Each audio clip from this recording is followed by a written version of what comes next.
Hello everyone, my self Komal Sharma from RHS college. इस series के अंदर अपन पैथोलॉजी सब्जेक्ट पढ़ेंगे। पैथोलॉजी सब्जेक्ट एक बड़ा सब्जेक्ट है, इसलिए अपन यहाँ पे जो इंपॉर्टेंट क्वेश्चन या फिर वो टॉपिक जो एग्जाम पॉइंट ऑफ व्यू से बहुत इंपॉर्टेंट हो वो डिस्कस करेंगे। सो वीडियो स्टार्ट करते हैं। तो अपन वो टॉपिक्स पढ़ने से पहले अपन को ये पता होना चाहिए कि पैथोलॉजी होती क्या है। तो पैथोलॉजी ड्राइव होती है टू ग्रीक वर्ड से, पैथोज प्लस लॉग्स। पैथोज में सफरिंग एंड लॉग्स, तो सब जानते हैं कि study. Pathology is scientific study of structure and function of the disease in body, cell, tissue या ऑर्गन। यानी कि पैथोलॉजी एक साइंटिफिक स्टडी होती है किसी डिजीज़ के स्ट्रक्चर में क्या चेंज आया और फंक्शन में क्या चेंज आया, उसकी एक साइंटिफिक स्टडी होती है। तो पैथोलॉजी के अपन 3 यूनिट डिस्कस करेंगे, clinical pathology, general and systemic. तो पहले अपन क्लिनिकल पैथोलॉजी डिस्कस करेंगे। क्लिनिकल पैथोलॉजी डिस्कस करने से पहले अपन को पता होना चाहिए क्लिनिकल पैथोलॉजी में क्या होता है। Clinical pathology concerned with diagnosis of disease based on laboratory analysis of body fluid such as blood, urine and other body fluid। यानी कि जो क्लिनिकल पैथोलॉजी है ना वो कंसर्न करती है laboratory analysis of body fluid, यानी कि जो बॉडी फ्लूइड होते हैं जैसे कि यूरिन हो गया, ब्लड हो गया या फिर और अदर बॉडी फ्लूइड हो गया, उनका डायग्नोसिस करने में हेल्प करती है क्लिनिकल पैथोलॉजी। अब इसके अंदर जो एग्जाम पॉइंट ऑफ व्यू से इंपॉर्टेंट है वो डिस्कस करेंगे। इसमें कौन कौन से इंपॉर्टेंट टॉपिक है वो मैंने इसमें लिख रखे। Urine examination, semen examination, ELISA, CSF analysis, sample collection method, CBC, sputum culture collection, lipid collection method, stool culture, BT यानी कि bleeding time, clotting time, bone marrow examination. तो इस वीडियो के अंदर अपन 3 टॉपिक डिस्कस करेंगे, urine examination, semen examination and CSF analysis. तो सबसे पहले अपन यूरिन एग्जामिनेशन डिस्कस करते हैं। तो यूरिन एग्जामिनेशन क्या होता है। In laboratory urine is generally diagnosed for urinary infection caused by bacteria pathogen like E coli and Pseudomonas. यानी कि यूरिन एग्जामिनेशन अपन क्यों करते हैं, जो यूरिनरी इन्फेक्शन होता है ना उसको डायग्नोस करने के लिए अपन यूरिन एग्जामिनेशन करते हैं। तो अब कलेक्शन ऑफ यूरिन, यानी कि यूरिन का कलेक्शन अपन कैसे करते हैं।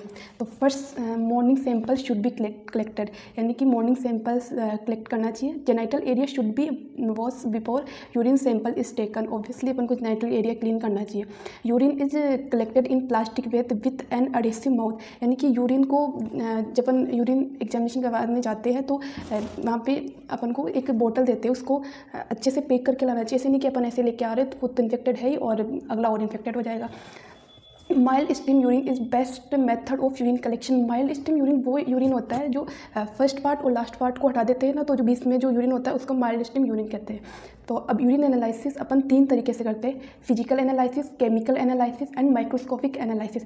फिजिकल एनालिसिस में ये जो उसकी volume, colour, order and specific gravity. Chemical analysis में pH, glucose, protein, ketone bodies, urobilinogen, bilirubin, blood, nitrite. और माइक्रोस्कोपिक एनालिसिस में WBC, RBC, casts, crystal and epithelial cell. तो सबसे पहले अपन देखते हैं फिजिकल एनालिसिस। तो यूरिन का फिजिकल एग्जामिनेशन क्या होता है कि इसकी वॉल्यूम और क्वांटिटी ऑफ यूरिन, यानी कि यूरिन का वॉल्यूम कितना है, 1200 ml से लेकर 200 ml पर डे यूरिन का वॉल्यूम होता है पूरे दिन के अंदर। अब इसका कलर कैसा होता है, पेल येलो कलर, यानी कि यूरिन का generally colour pale yellow colour होता है, बट एबनॉर्मल कंडीशन हो जाती है तो रेड कलर यूरिन यानी कि यूरिन के अंदर ब्लड आना, इसको बोलते हैं हेमेचूरिया। ग्रीन कलर यूरिन यानी कि बिलीवर्डिन की मात्रा ज़्यादा हो जाती है तब। और डार्क येलो कलर होता है डिहाइड्रेशन एंड जॉन्डिस, यानी कि जब हम पानी नहीं पीते तो ऑब्वियसली कंसनट्रेटेड यूरिन आता है। अब इसका ऑर्डर यानी कि इसकी स्मेल कैसी होती है, तो इसकी कोई स्पेसिफिक स्मेल नहीं होती है, बट एबनॉर्मल कंडीशन में ये फ्रूटी ऑर्डर होता है डायबिटीज मेलाइटिस के अंदर। और कंसनट्रेटेड होता है जब अमोनिया, जब हम पानी नहीं पीते तब बहुत बुरी स्मेल आती है यूरिन के अंदर। अब इसकी स्पेसिफिक ग्रेविटी ऑफ यूरिन की स्पेसिफिक ग्रेविटी कौन सी, मतलब कितनी होती है, 1.003 टू 1.030। स्पेसिफिक ग्रेविटी लिखना बहुत ज़रूरी होता है क्योंकि ये कॉम्पिटिटिव एग्जाम में भी पूछते हैं और जब अपन लिखते हैं ना तो एग्जामिनर के ऊपर एक अलग इफेक्ट होता है। अब अपन देखते हैं केमिकल एग्जामिनेशन। केमिकल एग्जामिनेशन में pH ऑफ यूरिन की pH कितनी होती है, 7.6 to 8 pH होती है इसकी। ग्लूकोज अगर मतलब जनरली यूरिन के अंदर ग्लूकोज नहीं होता, लेकिन जब डायबिटीज़ का जब पेशेंट होता है ना उसके अंदर ग्लूकोज यूरिन के समय पास होता है तो ग्लूकोज उसके अंदर आता है, तो एक एबनॉर्मल कंडीशन होती है।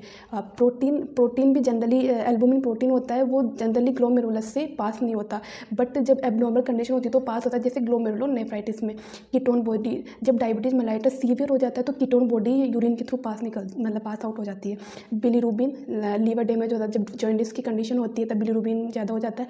ब्लड कब आता है? जब हेमीचूरिया होता है, यानी कि यूरिन के साथ ब्लड आता है तो उसको हेमीचूरिया बोलते हैं। अब अपन देखते हैं माइक्रोस्कोपिक एग्जामिनेशन, इसके लिए अपन को क्या क्या रिक्वायरमेंट होती है। Microscope, glass slide and urine sample. अब इसका प्रोसीजर क्या होता है? 10 to 15 ml of urine is taken in centrifuge tube, यानी कि सेंट्रीफ्यूज एक ट्यूब होती है, उसके अंदर यूरिन सैंपल ले लेते हैं और इसको RPM करते 5 मिनट तक, ठीक है। अब जो superintendent fluid is pure of A centrifuge deposition in a glass slide and examine in microscope, यानी जो सुपरिटेंडेंट होता है वो ऊपर आ जाता है और इसको अपन एग्जामिन कर लेते हैं। अब इसके अंदर क्या क्या यूरिन सेडिमेंटेड आर, अगर ऑर्गेनाइज होगा तो क्रिस्टल्स होंगे और अनऑर्गेनाइज होगा तो इसमें कास्ट सेल हो गई, रेड सेल्स हो गई, पस सेल हो गई, एपिथेलियल सेल्स हो गई एंड बैक्टीरिया हो सकते हैं। अब क्रिस्टल के अंदर क्या क्या क्या हो सकते हैं? एसिडिक मीडियम और एल्कलाइल मीडियम। एसिडिक मीडियम में क्या हो सकता है? यूरिक एसिड हो गया, कैल्शियम ऑक्सीलेट यानी कि जो स्टोन बन जाते हैं वो हो गया, और एल्कलाइन मीडियम में phosphate.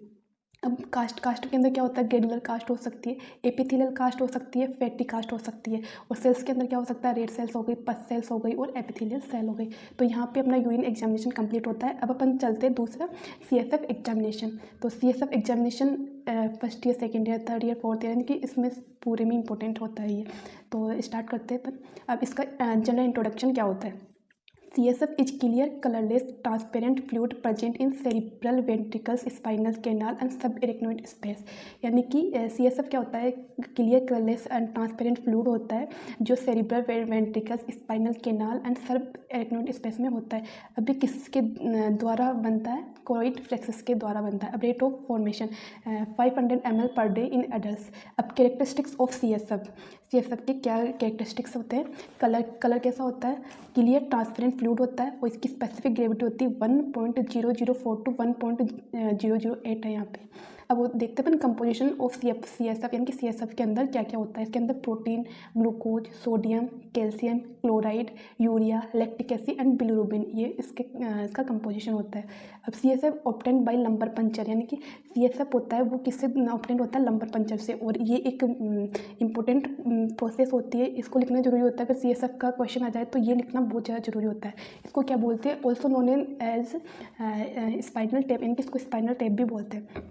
It is process where a sample of CSF is taken for examination, यानी कि एक प्रोसीजर होता है जिसमें CSF एग्जामिनेशन करते हैं। अब इसकी साइट कौन सी होती है? एडल्ट एंड चिल्ड्रंस, जो दोनों में अलग होती है। एडल्ट्स में क्या होती है? Mid line of the lower back in third lumbar space, और चिल्ड्रंस में क्या होती है? Fourth lumbar space. अब अपन देखते हैं मेथड ऑफ कलेक्शन, यानी कि कैसे अपन इसको कलेक्ट करते हैं।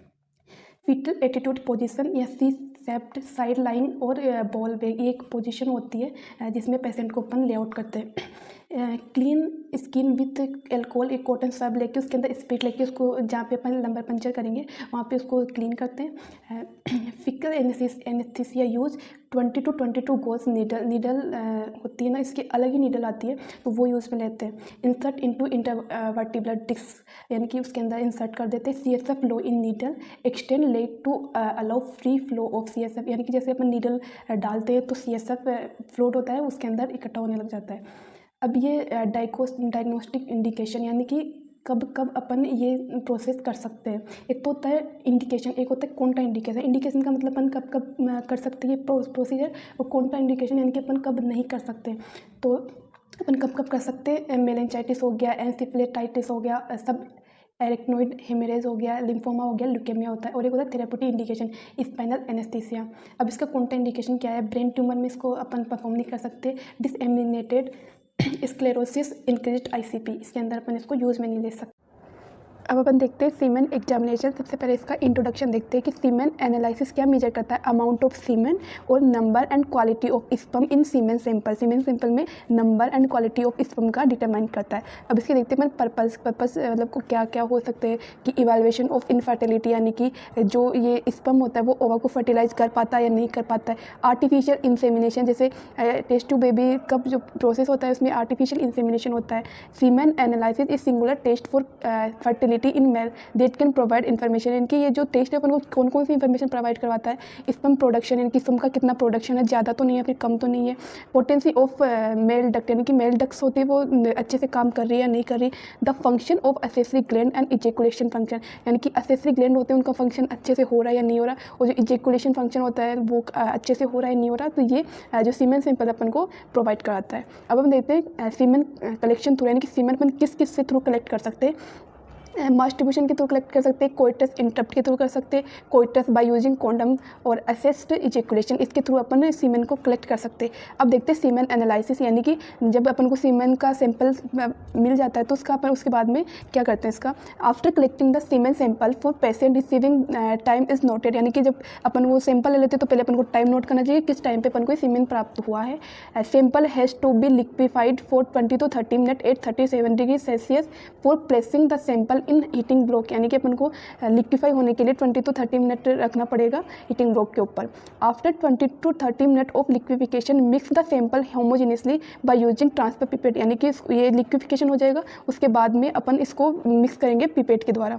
सैंपल उसके बाद में अपन क्या क्या अपन को मिलता है इससे, sample volume, viscosity, pH should be noted यानी कि जो जो आएगा वो अपन को नोट कर लेंगे। अब ये है कि हाउ वी कैन एग्जामिन सीमेन यानी कि अपन कैसे कैसे एग्जामिन करते हैं, इसके वही 3 मेथड है, physical examination, chemical examination and microscopic examination. इसका सबसे पहले अपन देखते हैं फिजिकल एग्जामिनेशन यानी कि फिजिकली कैसे अपीयर होता है। इसका कलर क्या होता है, वाइट कलर होता है, वॉल्यूम होता है 1.5 ml to 5 ml, इसकी विस्कोसिटी एंड कोएगुलेशन देखते हैं अपन फिजिकल एग्जामिनेशन में।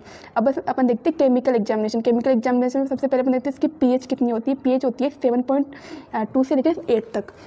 डिटर्मिनेशन ऑफ फ्रक्टोज, फ्रक्टोज क्या होता है ना कि ये फ्यूल होता है स्पर्म का, स्पर्म जब वो मोटिलिटी होती है ना उसको ये जो फ्रक्टोज है ना वही प्रोवाइड करवाती है। अब इसकी नॉर्मल वैल्यू कितनी होती है, 315 mg/dl इसकी नॉर्मल वैल्यू होती है। अब ये जो टेस्ट है इसके लिए अपन टेस्ट को परफॉर्म करने के लिए कौन कौन से इक्विपमेंट अपन को रिक्वायर्ड होते हैं, इसके लिए एक tube, pipette, resorcinol reagent and water bath इनकी एक रिएजेंट होता है जिसके थ्रू अपन ये एग्जामिन करते हैं। इसका प्रोसेस क्या होता है, प्रोसीजर इसका होता है 8 5 ml of reagent in a test tube, add 0.5 of sperm specimen, mix and place in boiling water bath for 5 minute. इनके पहले तो अपन रिएजेंट लेंगे, फिर सीमेन सैंपल लेंगे और फिर इसको मिक्स कर लेंगे और फिर बॉइलिंग वाटर बाथ पे रख देंगे 5 मिनट के लिए। अब इसका ऑब्जर्वेशन, अगर कलर अपीयर हो गया तो इसके अंदर रेड कलर अपीयर हो गया तो फ्रक्टोज प्रेजेंट है, अगर कलर अपीयर नहीं हुआ तो फ्रक्टोज एब्सेंट है। अब थर्ड देखते हैं इसका माइक्रोस्कोपिक एग्जामिनेशन। इसकी स्टडी में 2 आते हैं, study of motility of sperm and determination of sperm count. ठीक है, तो सबसे पहले अपन देखते हैं study of motility of sperm. इसका प्रोसीजर क्या होता है, place small drop of semen on glass slide and cover with cover slip यानी कि सबसे पहले सीमेन का थोड़ा सा ड्रॉप लेंगे और उसको कवर स्लिप से कवर कर लेंगे। Examine the cover slip preparation under microscope यानी कि जो कवर स्लिप का उसका माइक्रोस्कोप में अपन उसको देख लेंगे। Count the number of actively sterile sperm, इसके नंबर को काउंट कर लेंगे। Calculation the percentage of sperm की परसेंटेज को कैलकुलेट कर लेंगे। Examine the slide after 2 to 3 hot and 6 मतलब इसको ये एग्जामिन करने के बाद अपन को उस स्लाइड को 2 से 6 घंटे के लिए रख देंगे। किसके लिए, इसका जैसे कोई अगर उसके अंदर कोई पस सेल हो उसके लिए, आरबीसी हो उसके लिए और अदर्स फाइंडिंग के लिए अपन इसको 2 से 6 घंटे के लिए रख देते हैं। अब अपन देखते हैं डिटर्मिनेशन ऑफ स्पर्म काउंट, इनकी स्पर्म काउंट कितना होता है। लो स्पर्म काउंट होता है 15 मिलियन पर mm of semen. Normally 35 to 39 होता है स्पर्म काउंट, बट अगर 15 मिलियन पर mm ऑफ सीमेन हो जाए तो sperm count low sperm count होता है। अब इसकी कैलकुलेशन का फॉर्मूला होता है स्पर्म पर ml ऑफ सीमेन, ये होता है number of sperm into 10 into 20 into 1000 divide by 4। तो ये यहाँ पे अपनी क्लास समाप्त हुई। Thank you so much.